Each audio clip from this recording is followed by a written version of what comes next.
Namaskar. Hello and welcome to PGurus channel. I'm your host Sree. The world's worst kept secret is out today. The 2000 rupee notes are going to be phased out. I've been talking about this for a long time. Well, it feels good that whatever I had predicted happened, but who is it going to impact? Here is Sriram Seshadri, who is a chartered accountant who knows his stuff well. So we're going to touch upon that first, and then we'll go to our regular programming of what is happening regarding the Kerala story. Let's welcome Sriram Seshadri. Sriramji, namaskar and welcome to PGurus channel. Namaskaram, Sree here and PGurus audiences. Yes, sir. 2000 rupee note when November, when Government of India introduced 2000 rupees note itself, it's a known factor that some point in time they will withdraw this currency from circulation and then demonetize this also, because they were demonetizing 500 and 1000 rupee notes, so needed a quick backfill of the vacuum created by the currency circulation of this old currency. So it was very well known. Thought about 21-22 itself it will be withdrawn due to COVID. It got postponed. I thought immediately after 2019 election, and then by about 2021 time frames it would be withdrawn from circulation. But because of COVID, they delayed the decision, in my opinion. And moreover, banks were not allowing you to withdraw 2000 from ATMs or from teller, unless otherwise there is a specific purposes that you want to request for 2000 rupee currency. So now officially it is the well kept secret is official now that 2000 rupee notes no longer in circulation, and they have given time till end of September 2023 for the people to deposit those 2000 rupee currency. Probably it may get extended till December. That's my understanding. Because they will not go in a hurry to demonetize 2000, unlike 500 and 1000, where there was a external security issue also was a consideration that point in time. Now at least that is not there, so they may not be in a hurry. Of course, court cases will go on. Someone will file a Supreme Court, someone will file a case saying that this is a stupid policy. But anyway, Supreme Court had already ruled that withdrawal of or demonetization of 500 and 1000 was valid, and that there was no issue in that, except that there was a dissent judgment that point in time. 5-member bench, one judge, she pointed out, yes, there's nothing wrong in the demonetization, but did the Government of India have the authority? That is where the question she raised. But otherwise, she was also in favor of demonetization. So Supreme Court unanimous decision was in favor of demonetization. Only question was, should it have been little more publicly debated, which probably, in my opinion, the Millards got it wrong. Demonetization at that point in time could not have been a public discussion and then allowed everybody, the surprise element was the most important thing. And yeah, I have one small disagreement with you. One small disagreement. Yesterday, yesterday I had live Sumit Peer, and Sumit had said that hundreds of chartered aircraft were seen taking off from Pakistan, and they were doing sorties. Dropping something, coming back, dropping something, coming back. And the speculation was that the ISI had printed fake currencies, not only of Pakistani currency, but also of Indian currency. We know that there has been NIA busts of 2000 rupee fake currency notes as late as last week. Last week, there was a bust in Mumbai. So this has been happening for a long time. And I think this is also the trigger. You're true. But at least unlike 500 and 1000, where it was printed by our own machinery, which was sold by Mr. P. Chidambaram to Pakistan, and the government allowed the agency which was supplying the ink and papers to India for printing the currency, they allowed them to trade the similar paper and currency to Pakistan. So, which means indirectly our own government allowed Pakistan to print legal tender, because you couldn't find out whether it was a fake or, including the probably the serial number also would have been supplied by our own people, saying that, okay, use this existing serial number. That's a reality issue here. You and I have actually talked about it in one of the show, how this went over happening. So in this case, at least to that extent, that is why it is not demonetized immediately. So the bank would have umpteen number of opportunities to verify when people come and deposit, and this time they are not allowing over the counter transfers or exchange like the demonetization. So this time naturally there will be a much more scrutiny of who is depositing, and then scrutiny of the numbers and everything would happen. There will be a clear target of people identified.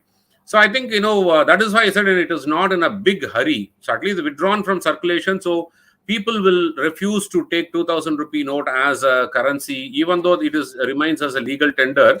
Our usual tendency is the moment it is withdrawn, then we'll stop using 2,000 rupee.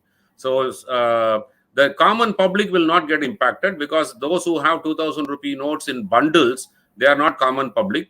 Either they are Binami or they are rich people. So only and even 10 or 15 notes, if someone is having it, they will have an umpteen number of opportunity to go on deposit.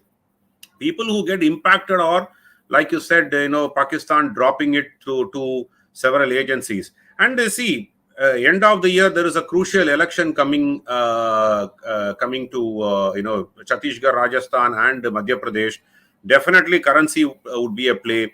2024 general election, foreign countries are eyeing to dethrone Modi government. So all these things would happen. I think this is a brilliant move. I think timing wise, yes, several aircrafts, that's probably unconfirmed but I'm not doubting the sources. But that could be a reason. On top of that, the reason is elections coming up, and then those who are hoarding cash for paying for the votes, all those will get impacted, because carrying 500 rupee notes, you need to carry 4 times the volume, for distribution, etc. So all these things would have been taken into consideration for that timing, Sree, here. Thank you so much. And I have another story to add to what you just said, Sriramji.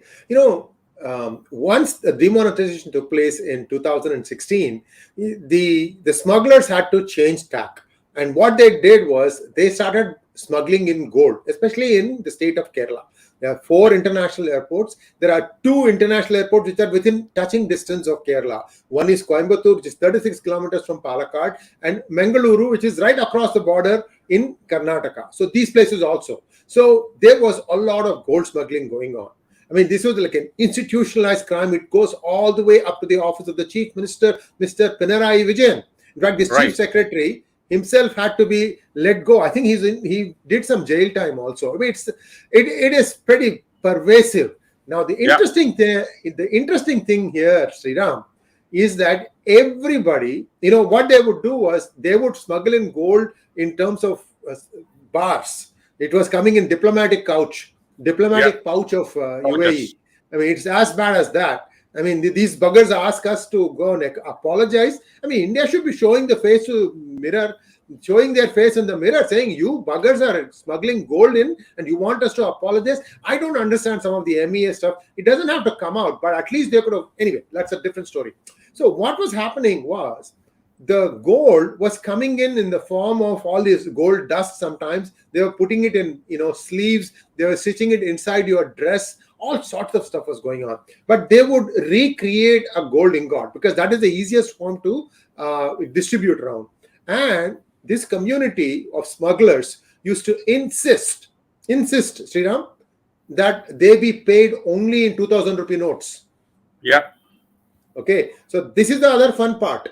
Okay. Yeah. So we know that close to 4 lakh crores money was printed fake during the period of UPA. I think it started very early on, like 2000. I don't even know when the thing started, but it ended around 2016 when the demonetization happened. And Therefore, that money is been sloshing about in the system that led to real estate going through the roof.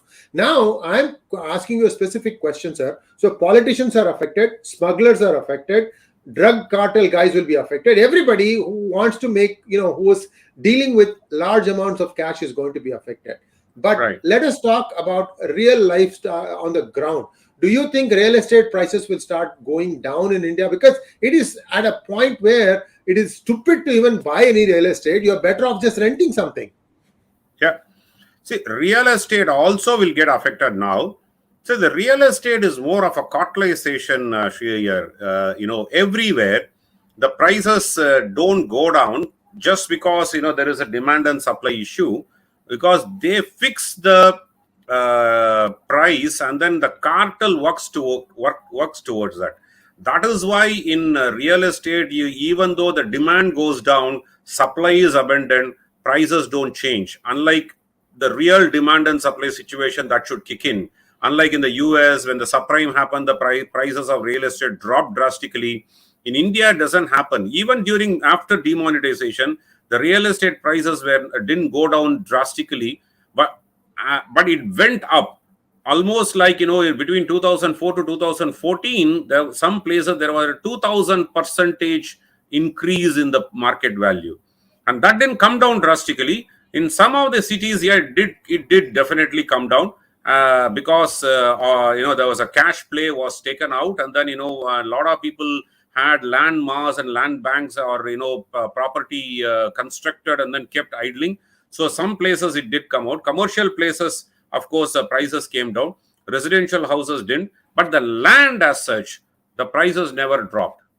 The land cartelization, because a lot of people actually hoard their money in land and then, hide it, because they can play around with the valuation and then, convert that into liquid cash whenever they want. So that's why the land bank prices never went down. Maybe a few percentage give or take in some locations, but otherwise it never went down. Real estate prices will still hold as is, maybe a bit of shake of 5-10% some places, but otherwise it will hold here. I don't think that price is going to go down in India, even though real estate is one of the prime industry where all these money is circulated through. It just changes hands. It's a ghost money, goes through the various industries. We talked about drug, talked about smugglers, talked about politicians. Every politician has at least more than one real estate firm in their name or in their Binami name. So that is the easiest way for them to hoard their cash in land mass rather than holding it as a cash as such. So I see real estate prices are not going to go down in India. At least it will stagnate for some time. That's all. Thank you, sir. A couple of other follow-up items that will happen, I guess, is that as you go around, I'm hearing, this is this is news, I could be wrong about this, that at a time, you can only deposit 10 notes. The total is 20,000. Did you check that part, Sriram? At a time, you can only put 10 notes. Yeah, at a time, you can only deposit 10 notes. That's what I also hear. I have not seen official communication yet to that rules and regulation, but that's what I heard before coming to the show, because just about an hour back only this announcement came before the show. At a time, 10 notes, and it all has to be deposited, no exchange across the counter, which means you need to have an account, which means, if you are going to deposit more money, then, you will definitely come under the scanner of income tax and, ED also, if there is a large amount of chunk of money is deposited. Of course, our people will find a way. They will find 10,000 people to deposit 20,000 rupees each and then, convert this money. But it is going to be a humongous task for them to escape. And even there will be measures for them to identify whether it is a counterfeit note or not, because this time number would be checked, currency number would be checked. And if there are duplicate numbers, then there are mechanisms already with the RBI and banks to identify notes that have come into the banking system. And over the last 1.5 years or 2 years since COVID, banks have held on to, the RBI has held on to circulation of the 2,000 rupee note outwards, right? From the banking system, they have not allowed it to go. it was highly controlled. So in my opinion, at least the counterfeit notes would not come in, unlike demonetization. During demonetization, for sure 4 to 5 lakh crores worth of illegal currency or counterfeit notes would have come into the system. And that is why, when you look at amount of money that got deposited, it was almost to the percentage of to the currency that was in circulation as per. So definitely at least 3 lakh to 4 lakh crores of counterfeit note from Pakistan would have definitely come into the system, which is fine. At least, rather than cracking the entire economy by sudden circulation by these agencies. I heard that it was a 15 trillion worth of money got printed by Pakistan. Maybe for it was just 4 lakh crore instead of 15 lakh crores. But whatever it is, even 4 lakh crores is a huge money to destabilize the economy. So that is why the drastic decision was taken at utmost secrecy. Even the finance minister was not kept aware of that point in time. So viewers, please like this video, because whatever we have discussed thus far, you are not going to get it in any other channel, even YouTube. I guarantee you, because both Sriramji and I have done extensive amount of work. In fact, a sequel to my book, Who Painted My Money White, is going to hit the shelves very, very soon. And I have finished writing it. It's an edit cycle, and you will be amazed to know how I had predicted all these things happen, because it's all done now. I'm just editing it now, and it will be out in ebook form probably in a few days, as a matter of fact. Because right now is the time for you to understand the implications of an imploding nation that was just an idea, never a real construct. Anyway, that's one side. Sriram, I think one other thing or two things that they need to really do this time. One is they have to videotape everybody, all the transactions that are going at banks for some time. The reason being, see, you said something about, having 10,000 people come in and each one puts in 20,000. You have to make that very difficult. The same individual comes up, right? That can be caught if you have video surveillance. Second thing, the bank managers have to be fixed this time. Those rascals cannot get away with murder. Yes. These guys have to be fixed. If there is nothing else, Modi needs to fix this racket also. I will, sir, last time I'm telling you, I came to India. I had some notes in 1,000 rupee, I think also 500 rupee notes, old notes. Okay. I go to Gurgaon, 6 o'clock in the morning. It's December cold, very, very cold. I'm not dressed for winter weather. I'm standing in the line, and there is some artificial limit. For one person it is 50,000 rupees, for one person is 20,000 rupees, for somebody else it is 10,000. New currency exchange. Yeah. And then this is HDFC Bank. By the side there is IndusInd Bank, closed. Axis Bank closed. They were not even allowed to, switch the notes. So there is also this thing about some banks are under suspicion, and I hope the same thing continues this time also. Cooperative bank should not be allowed. I think this time they are not allowing the exchange of currency. It is only deposit. Yes. So that way it is tracked, right? That time it was they allowed 4,000 rupees per day per person. Actually per day per person, but it's per person per bank transaction. I know it is a sector 48 or 43 is where you would have gone, where there's every entire sector is filled with banks. I actually did that point in time. I was going through, and then I was finding out a way how the racket works. That entire sector was hijacked by the mafia, where they give you the demonetized currency. People can actually go enroll themselves. All you need is a valid ID card. They allow you to stand in the queue, because the queue is monitored by them. You stand in the queue, go and exchange the money, and then for every 5 transaction or something, you get one free transaction for yourself to stand, and you also get paid in old currency. So that is the way they work. The entire banking sector, that is, I think, sector 43 or 48, I don't know, one sector where you have about 35 banks in that sector.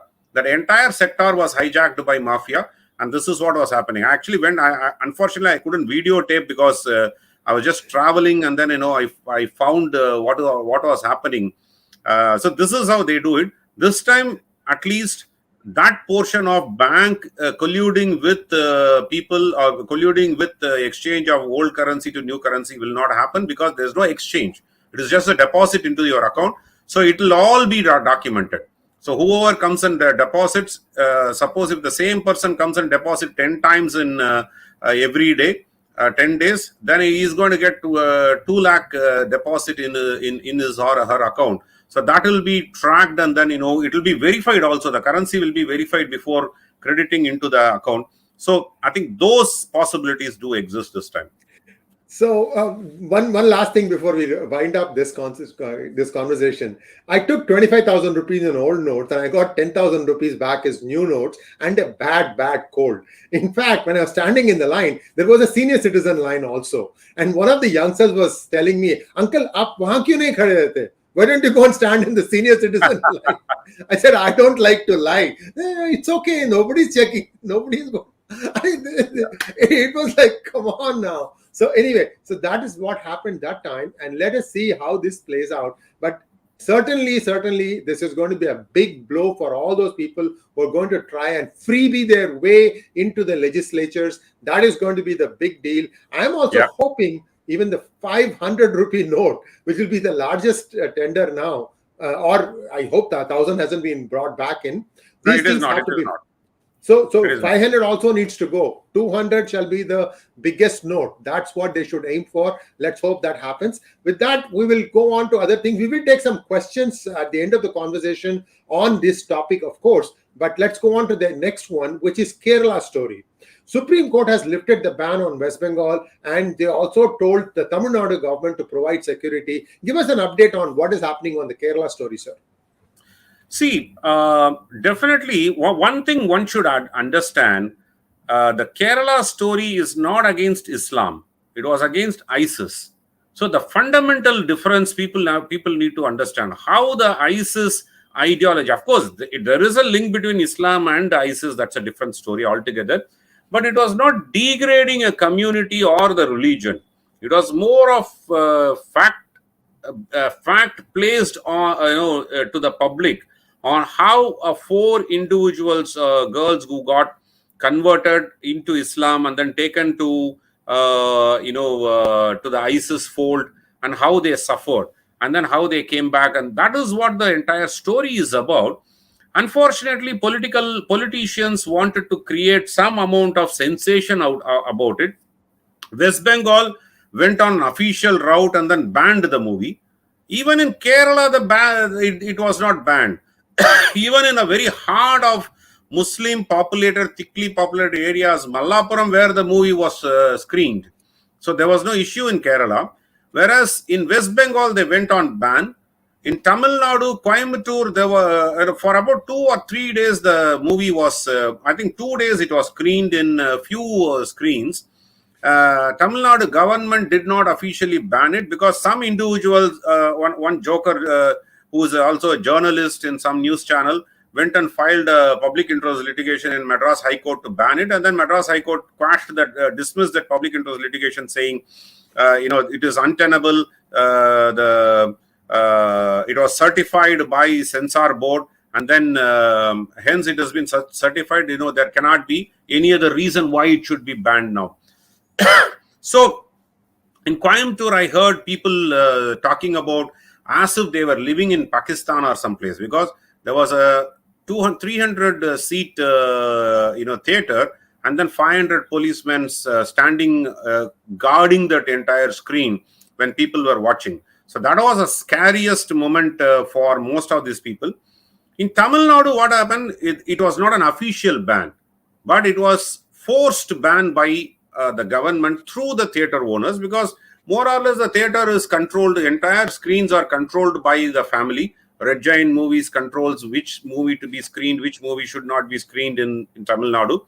So what happened is, after 2 days, the theater owners they withdrew the screening of the movie, citing that some of them said that we wanted to protect our property. That was a blatant scare, fear they had, because they may be under threat. But they also said there was no collection. They said that nobody was coming forward to look for the movie, so commercial consideration was not there, and hence we are lifting it off from screening. And unanimously, all the theaters which were showcasing this movie, lifted from their screens. So, which means it was a suspicious incident that the government, to appease the community, they allowed the movie to be screened. It was not an official ban, because court actually already gave a stricture and then quashed the dismissed the public interest litigation. So the government forced the theater owners not to screen, and that is where it is undemocratic process in Tamil Nadu. At least West Bengal was, at least to some extent, forthright enough to say that we are banning this movie because we want to appease our Muslim community, because they are the biggest vote banks for us. So we want to appease them. So Supreme Court took cognizance of this and then said, the ban was unconstitutional and illegal, and then they lifted West Bengal ban, and they advised Tamil Nadu, or rather a stricture was given to Tamil Nadu government saying that provide protection. Law and order cannot be the reason for not allowing certain event to happen or certain movie to be screened. Law and order should be maintained by the state government. Otherwise, court, I think in the past case, they had said, if you can't provide a law and order situation, if you feel that, you cannot control the law and order situation, then, government should be dismissed. I think that was an observation on some other case. So that is where the government today has, provided assured protection to the theaters. And I think it's going in full swing. In Chennai, at least I saw tickets are not available. There are a few theaters where, it has been screened and then tickets are not available. So thanks to all these ban and shadow ban, the movie they actually created a big propaganda for the movie. Even people who would want to wait till it comes on a OTT, they are now rushing to go and see the movie. Well, do watch the video. I'll try to put the link in the description section, where I had taken the feedback from a lot of viewers in Fremont Cine Lounge. This happened a few days ago. That video is still available. It's already had like 120,000 views. So I would encourage all those of you who have not seen the movie to at least watch what people felt when they were watching this movie.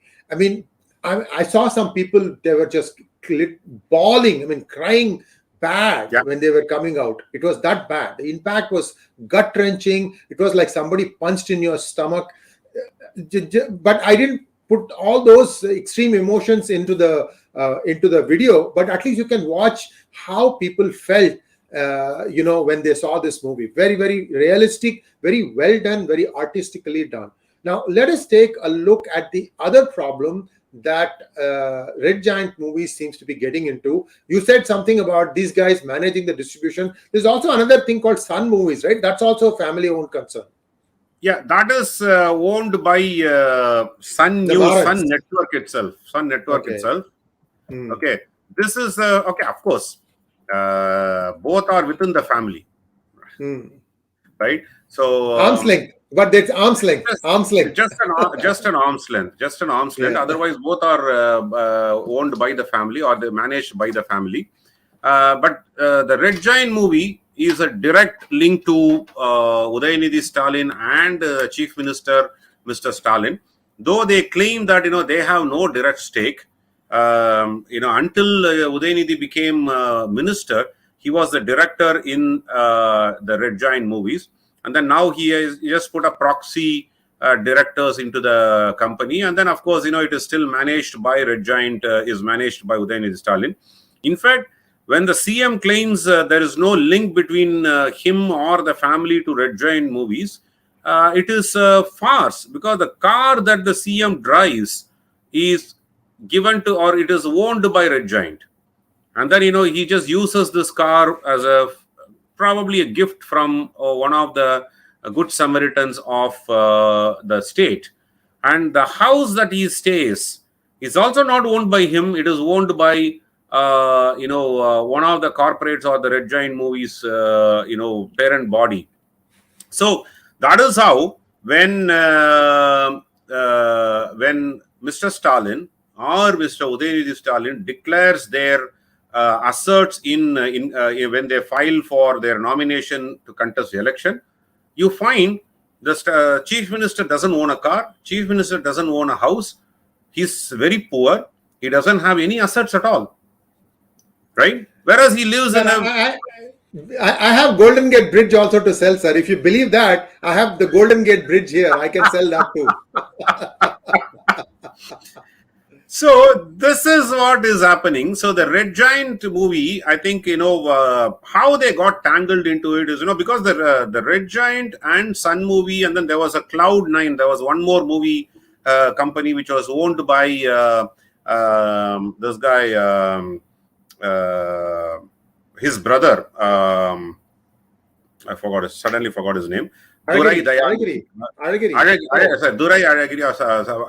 son, owned by Mr. Alagiri's son. So it's all within the family. He is also another Nidhi. I remember. This is also another Nidhi.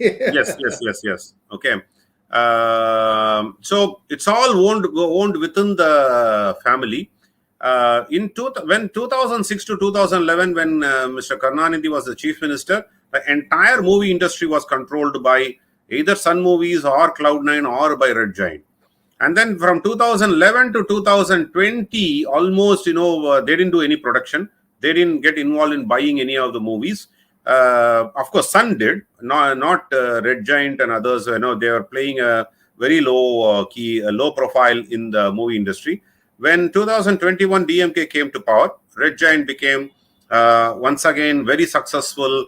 Every movie that is screened or released in Tamil Nadu only goes through Red Giant. They just buy it out at, of course, at an exorbitant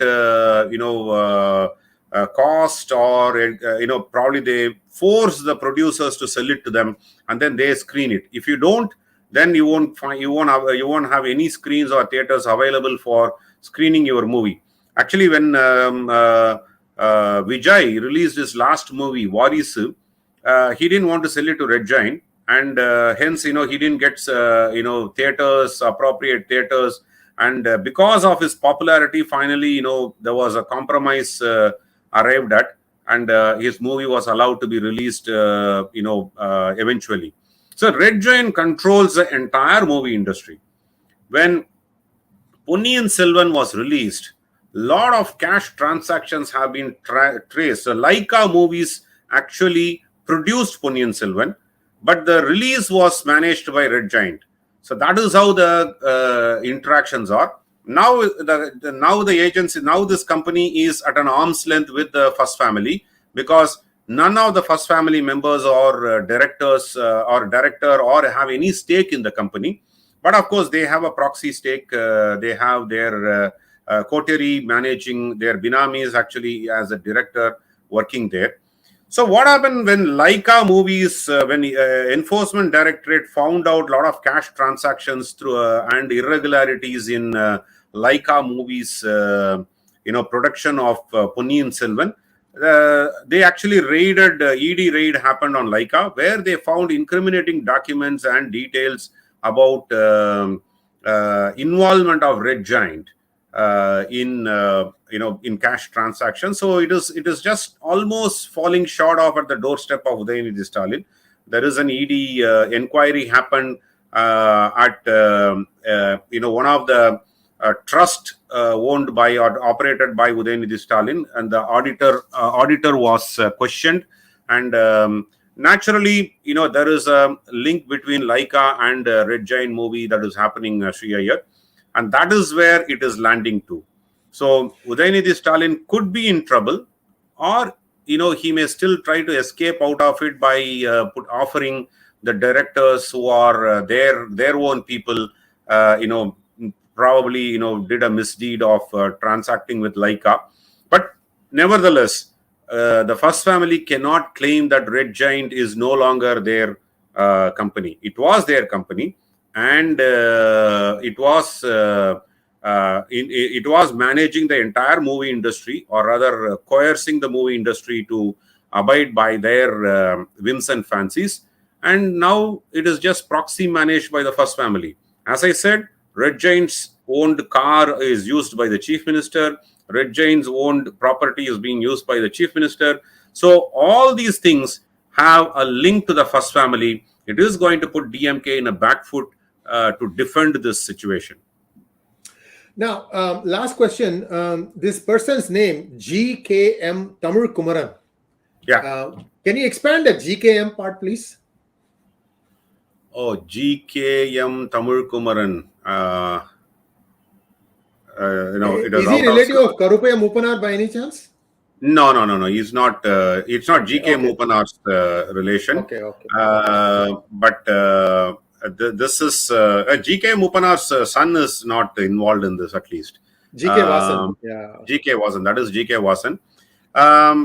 But this person is part of Laika Movies, and then this person seems to have given statements. Govinda Padi Kandasamy Mani. Kandasamy Mani. Thank you very much. Yeah. This person, GKM Tamil Kumaran, had given statement to ED on how these misdeeds had happened, and ED seems to be having a lot of evidences and information to land at the doorstep of Udayanidhi Stalin for questioning. Whether that will happen or not is a big question. At least Red Jain Movies may be raided because it has not yet been income tax raid has not happened, or ED raid has not happened on Red Jain Movie at this point in time. But they may come into the net of investigation for sure. I think that is where it stands at this point in time, Sree. Thank you so much, sir. I think we've had a very engrossing conversation as we went through all these different things. We will be keeping you posted on this. And I also heard something interesting about Ponniyin Selvan too, that there was a controversy there about how one of the main characters got killed. Anyway, that we will touch upon, maybe in the next episode or something like that, because that is just coming out now. There is a controversy there. We will talk about that a little bit later, because I also need to gather my head around it. Yeah. I heard something. I want to make sure that I have the information correctly. But clearly, viewers, we want you to support us. We want you to support Sriram Seshadri. He is an expert. I'm asking him to talk about politics when he can talk, in depth on finance. He's an amazing person. I want you guys to support him. Please like this video and also share this video with many of your friends and family, and also subscribe to our channel. I'm going to go into questions now. Let's take some questions for Sriramji.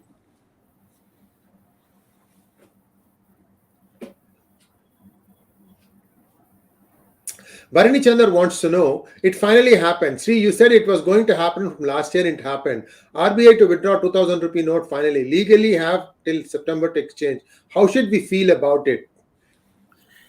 Good question, Bharani Chandar. I think we should feel that it's in a right step. Timing wise, it is right. 2000 rupee note was issued in void of withdrawal of large sum of 1000 rupee note to create this supply chain problem. 2000 rupee note was issued, though it was everybody knew that it was a stopgap arrangement. I think, like we discussed, Sree also said, even 500 rupee note is a large denomination. Some point in time, we should go towards highest denomination as 100 and 200s. That's all, which will make cash transaction literally impossible. You need to carry a large suitcase to make these transactions. So that way, cash transaction may come down to some extent. At least, 2000 rupee notes and 500 rupee notes enables this, smooth movement of cash very easy. The second is, at least this point in time, the demonetization is not announced, with a surprise. It is very well known that this is going to happen. The people are given time, and it is not replaced by another currency note. So which means, people don't have to go and exchange it. They have to deposit it. So there is going to be a traceability of who is depositing, how much they are depositing, and individual note wise.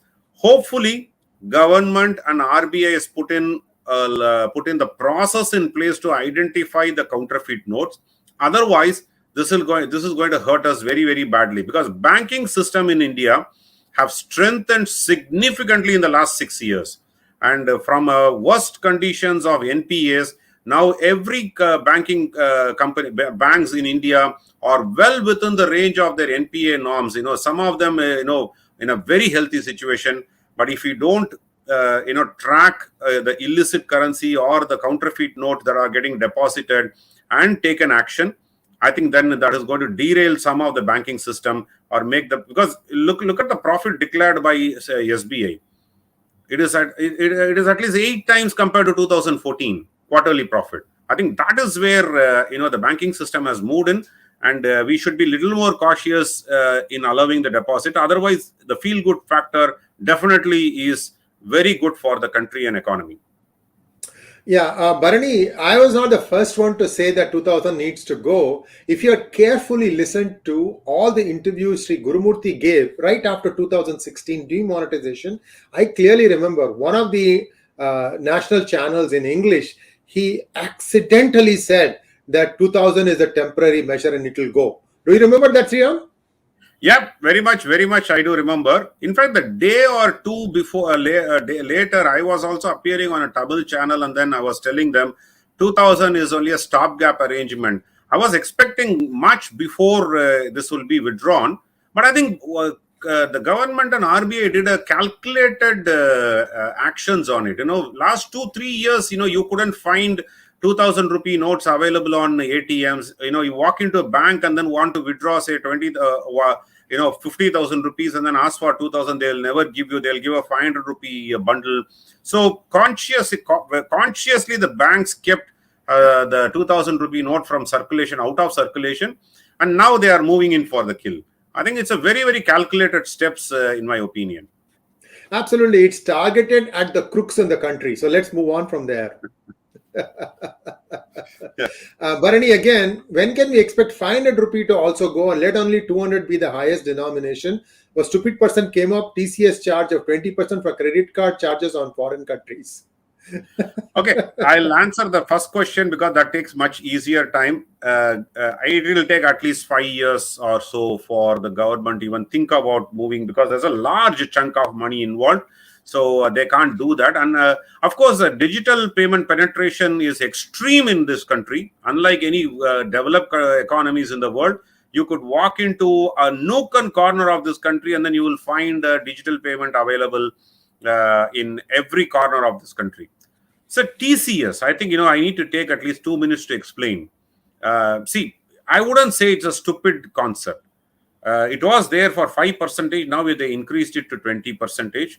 And it is probably targeted at the high net worth individuals, not the common public.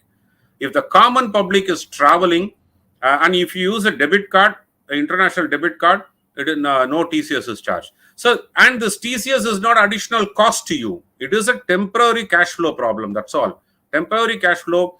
At the end of the year, you could adjust this TCS against the advanced taxes that one needs to pay. It is like any other TDS, but on a you could adjust this TCS tax collected at source as a advance tax that you pay for your income, which anyway you pay, September 15th, December 15th, and March 15th.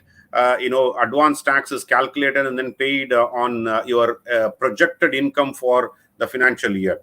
In this case, they want to prevent people from, investing in foreign currency, foreign countries, using credit card or splurging their money in foreign currencies using credit card.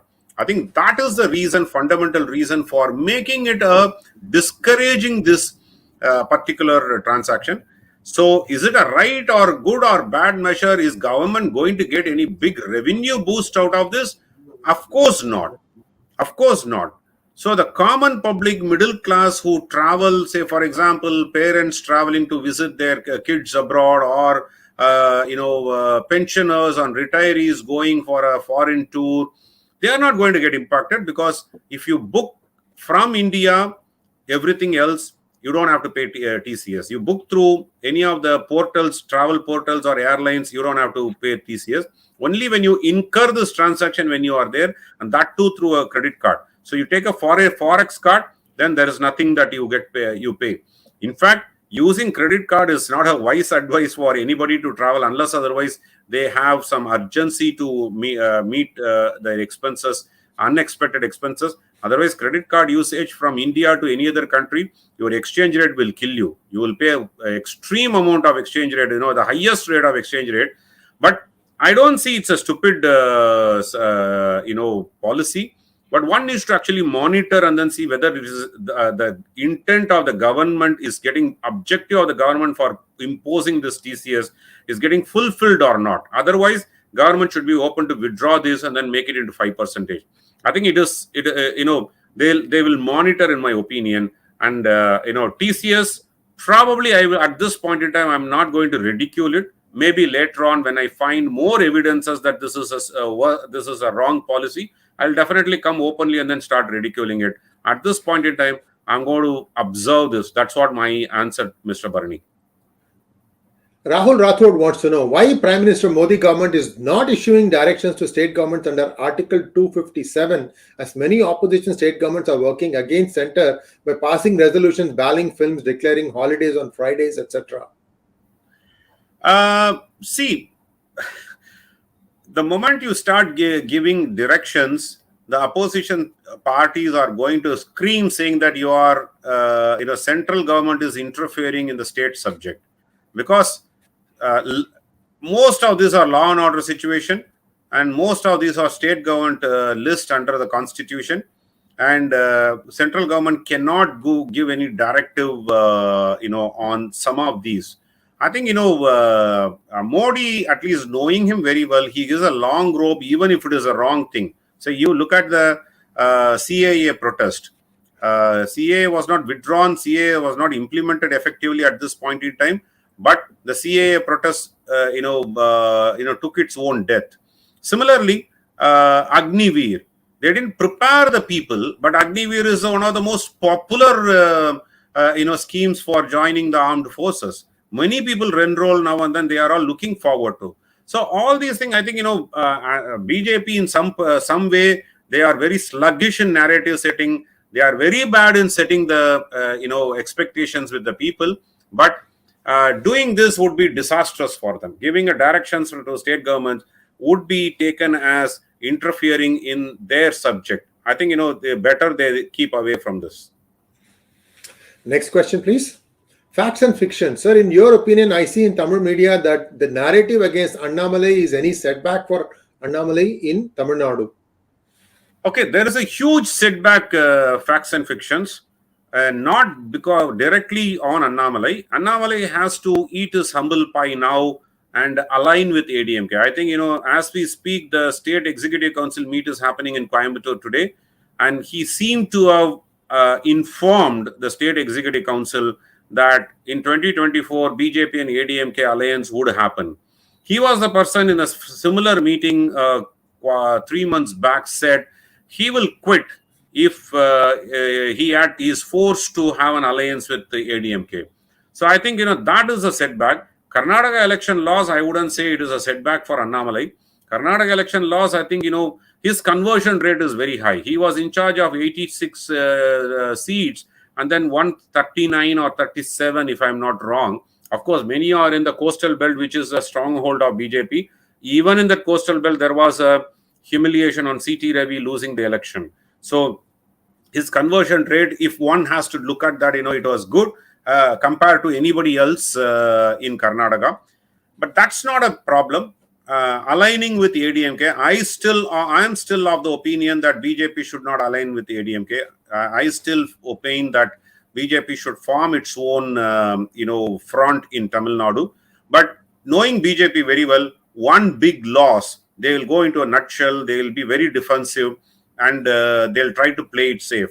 And that is not good for Tamil Nadu BJP, in my opinion. At least in next 20-25 years, BJP in Tamil Nadu is not going to grow if they align with ADMK. Speaking of ADMK was in power, if I remember correctly, when demonetization happened. And what they did in places like bus, for example, bus transport, right? There was a system in place wherein every day's earnings would be, given to a place, and then you got back these old notes, and that old notes had to be gone and submitted. So they were forcing a lot of entities which had cash business to take these old notes, and then it's your problem how you deal with it. and this I heard this happened. Also, I also heard that they got tipped off before the thing actually happened. And that is something that the Modi government needs to investigate. You're right. At least bank was in collusion, because that time the chief secretary office was raided, and then a large sum of 2,000 rupee notes were seized, but no action taken at this even now on that. Yes. So these are all the things where, we see that, you need to finish it, close the thing, see the matter through. Don't let it hang. Especially if you are going to go after chief secretary, the guy will be retired and he'll go on. At least make sure that you make an example out of one or two individuals like this. Yeah. Aryabrata Das wants to know how in US they manage with $100 denomination, not more than that. You want to? It's a good question. See, in India, you can't manage with a 100 rupee note, because with $100, probably you could do a very fine dine. You could do a lot of things with $100 in the US. In India, if with just 100 rupee note, you couldn't even survive one full day if you are going to have a meal outside. So of course, there are some places where you could have a meal for 20-30 bucks per for a lunch or dinner. But, one needs to carry a large sum of cash. But nevertheless, I feel that we should go towards the digital currency more and more, and then come down on the denomination of cash drastically for the black economy to exist. So, Aryabhatta, I actually hope for at least in the next 10 years, we go to 100 rupee note is the largest denomination, or max 200 rupee note is the largest denomination, and then go more towards digital. So that's the difference between US and India. Kavin Vikram wants to know why central government doesn't take any action only on Tamil Nadu politicians. They arrest every state politician, but not Tamil Nadu. Even in 2G case against Raja, Modi visited Karuna and Raja escaped after. Kavin Vikram, I wouldn't link these two. Modi visited Karunanidhi and then Raja escaping. I don't agree to that. See, the Raja in 2G case escaped not because of BJP, but because of Congress filed a case in such a manner that, he could go scot-free. So when 2014 Modi government came in, they actually applied for a supplementary charge sheet on Raja, and by then the trial initiation has happened. So the court did not allow that trial, supplementary charge sheet to be framed on him. But that doesn't prevent them to file additional new case. But that BJP did not do for sure. But in this case, when Justice Saini said that, no evidence was found against any malpractice, that was utter nonsense. Though I'm actually criticizing the judgment, because Supreme Court on another case filed by Subramaniam Swamy cancelled the 122 licenses. If Supreme Court found merit in cancelling the licenses, then there is a quid pro quo definitely exists. How can the agencies which probed the case and then presented the case did not link these two? So it's a common man's dilemma to understand what happened here. So subsequently, even in 2G case now, our legal judicial procedure is in such a way that it gives you a lot of loopholes and leeway for the accused. So there has to be a retrial. Only when the retrial is ordered, all these cases can be taken. It's a long-drawn procedure. It's a very frustrating, of course, long-drawn procedure. And you're right, BJP as a government has not acted on many politicians as everyone would have liked to. They hide behind some of the legal niceties and tenacities of our judiciary system. But I would have expected little more aggressive action on many politicians, whether it in Tamil Nadu or elsewhere, rather than just doing a raid and then keeping everything under wraps. I think some more actions should have been taken. I don't think in the next 1 year any action would be taken at this point in time.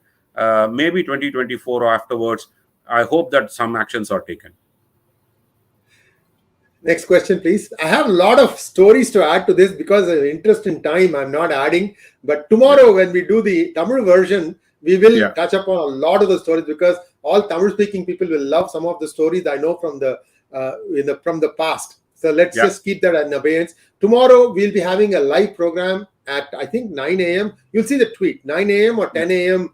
IST. 10 a.m. India time. 10 a.m. India 10 a.m. India time with Sriram. This will be in Tamil, and it'll be in PGurus Tamil channel. And those of you who speak and understand Tamil, do tune in, because topic is the same, but the stories will be very, very different. A lot more in-depth treatment of the demonetization as well as the shenanigans of the Tamil Nadu politicians. I'll be sure to, we will take questions also on that one. So stay tuned, get your thinking cap on and ask questions. Magnet Ranga wants to know, Namaskaram, would the TN and WB government give security to the extent required?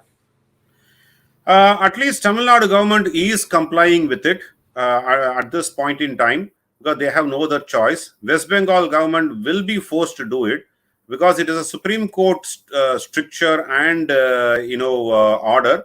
But I feel West Bengal will somehow try to wriggle out of it. Tamil Nadu, they may not, but West Bengal will still find ways to wriggle out of this Supreme Court direction and try to create some law and order situation for sure.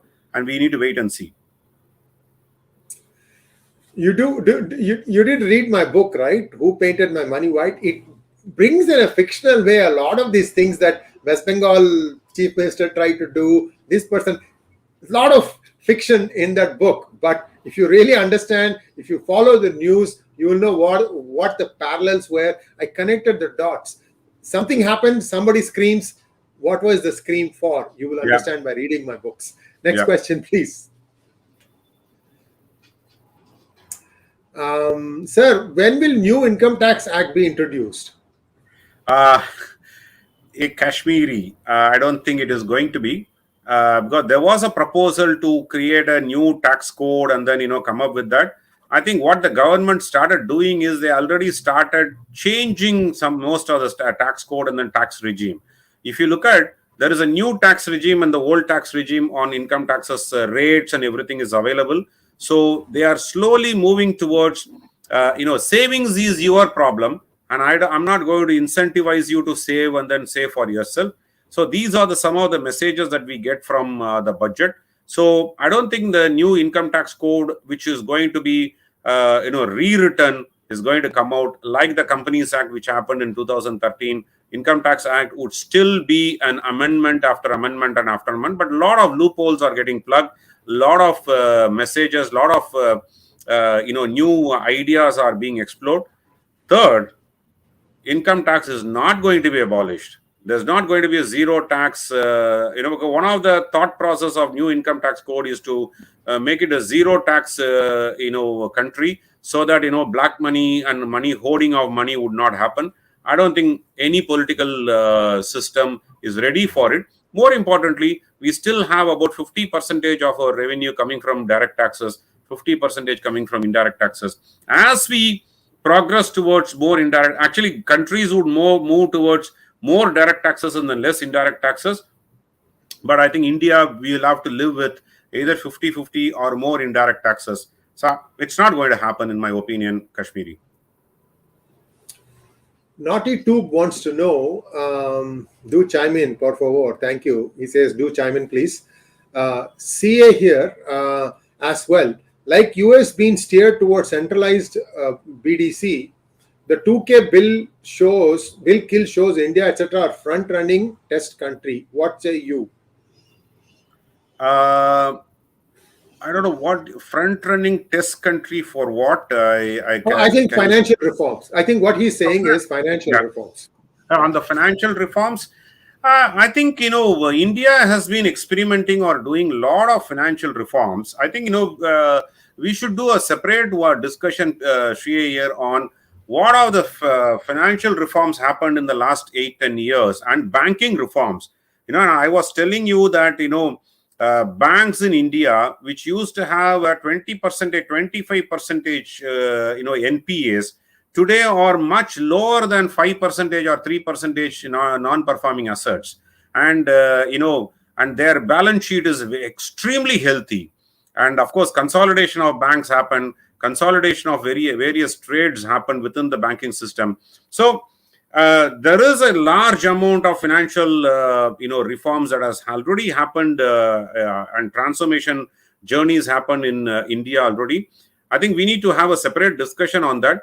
And it is not a test country, because in my opinion, Indian economy itself is much larger to be a guinea pig or a test economy for doing this financial reforms. Because and moreover, our Indian economy also is unique across compared to the world, even compared to the South Asian economies, which is more of family driven, family value driven, savings driven economy. India has far more roots in its history and the family values. Unlike the Western country and Western economy, Indian economy is much more vibrant, much more, a trust factor in trade. When demonetization happened, if one has gone from north to south, lot of transaction happened based on trust, because the cash flow was a problem. So trust-based transactions started kicking in, community-based trust, because people started trusting each other, and then extensive credit line was offered. So most of the and no contractual documentation for that. It's just purely based on trust. So there is a difference that Indian economy has compared to the world economy or Western economy. I think a lot of reforms have happened, lot of reforms yet to happen. So we can talk about those at length, maybe as a separate discussion. Absolutely. Sriramji, please go ahead and prepare like a PowerPoint or something like that, so that we can talk to that, and I'll give you the complete space for that, sir. So we can do it in the next few weeks, because we need to understand this government tries hard. Okay, let me tell this again and again. This government is trying hard. It's only the communication part that is sometimes lacking, and I think it has to do with the government not being able to trust what really, this is what they want to say, but what gets said and then how it gets absorbed in the media. There are some disconnects there. That could be the reason. I leave it at that, but I do wish good for the country, good for the government, good for India. And remember, this today's notification is clearly confirming what was said yesterday by Sumit Peer, that these guys were probably printing new 2,000 rupee fake currency note. See, when you are counterfeiting, you will only go for the highest denomination. Yes. Understand this, because they want the bang for the buck. Paper cost is the same. Whether you print a 500 rupee note or a 2,000 rupee note, the paper cost is the same. So then why would you even print 500 rupee? No, you will only, once you have decided that you're going to print fake currency of some other country, you're going to go for the highest denomination possible. So this is clearly aimed at striking a blow at this ISI operation of trying to use fake currency to come and distribute. One last thing, Sriram, you can check. I'm also trying to confirm this. I don't know. I heard that even though India is now sourcing much of its currency itself, there is still a small segment that is being imported, and the company that it is importing from is the same de la Rue. I'm leaving it at this. We are confirming this. I don't know for sure. I don't know for sure. Do that. We'll confirm that. We will confirm this. And viewers, like, share, and subscribe to our channel. Don't forget to click on the bell button for notifications. And thank you, Bhaskar Mishra. And we'll be back again with Sriram. This is going to be a regular feature on Friday evenings at 8 p.m. Mark your calendars. This will be a very substantive talk and discussion with Sriramji. He's a storehouse. He's an amazing intellectual, I can tell. And viewers, that's what you get when you come to PGurus. Thank you once again, Sriramji. Namaskar. Namaskar.